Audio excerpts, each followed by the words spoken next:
Hi, I'm Hex Babe, and welcome to my Botanica. Today we are going to be talking about why I am okay with dark magic, aka black magic, and why I think those terms are problematic and outdated. So, when we say dark magic and black magic, why do those terms make you think about something negative? I'll give you a moment. It's okay if you're uncomfortable with your answer. But if you think about it long enough, we start to realize, or I changed the we from you, because it is all of us, right? Us as a society. We live in a racist society, unfortunately. And it is so ingrained in us, even in our language, and we don't realize it, right? We equate darkness, we equate blackness with something evil, with something bad, with something worse. And then we say white magic, white witch, and we think that that is a compliment. We think that that is a good thing. We think that is the way to be. And I gotta say, I 100% disagree with that. First of all, I don't think magic or witchcraft or spell casting or any tarot, anything is good nor evil. And then that's to say the least. I definitely don't see it as dark and light, right? Like sometimes I use those words because they're already in my vocabulary. I'm only human, and I you know what I mean when I say them. But I'm personally 100% okay with being called a black magic practitioner, or being told that I have a dark energy, or I use dark magic or black magic, because if I'm being frank with you, I have been told that my entire life.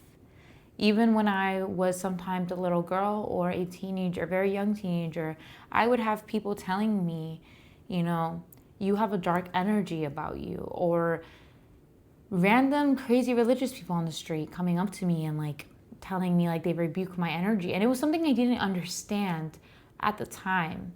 And I will admit that there were times where this scared me about myself too.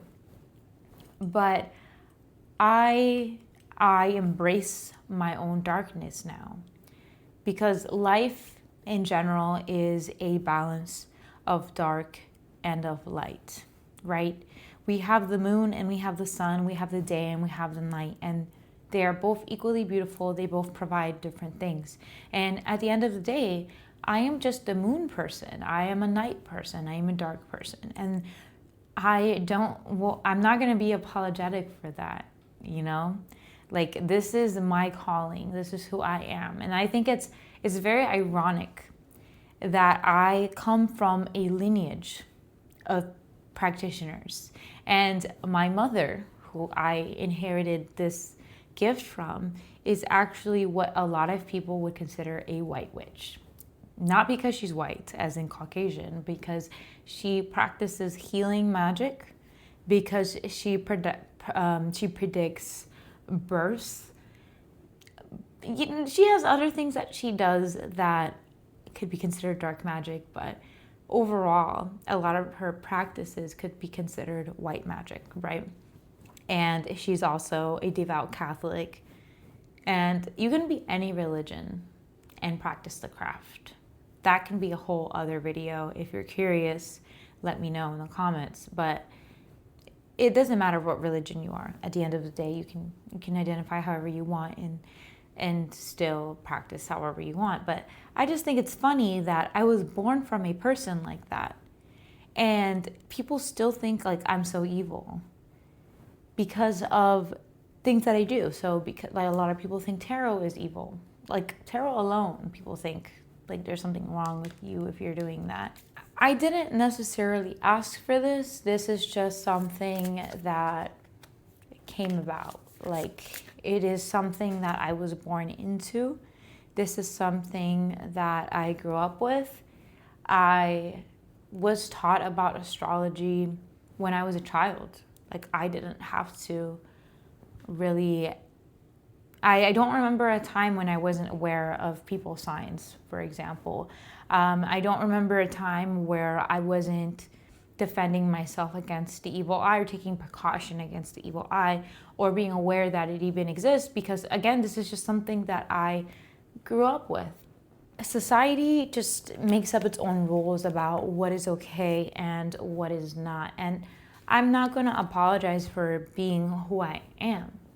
The darkness, it calls me. And if you're seeing this video, maybe the darkness calls you too.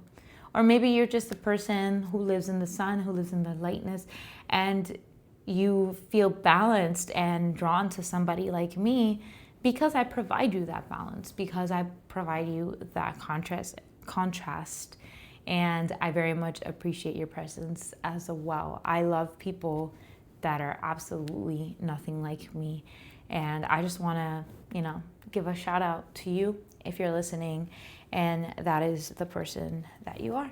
So I just wanted to say my piece and also give a little more insight about myself.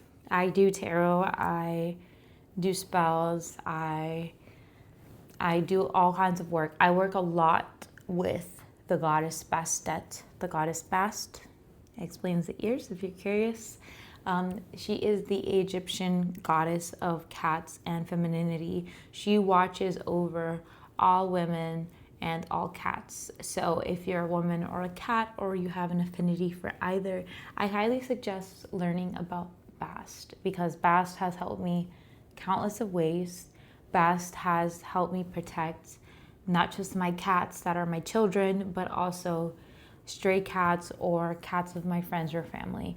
So again, look into Bast, look into worshiping Bast. If you have any questions about that, let me know and I can make a video.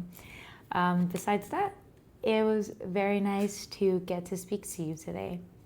You have a vibe, like you have a very strong vibe that I like, that I'm drawn to. You're a non-judgmental person. Even if you're a little bit afraid, you are still somebody that accepts others who are different of you, and that's why this video is on your page. Okay? Bye. I'll see you again.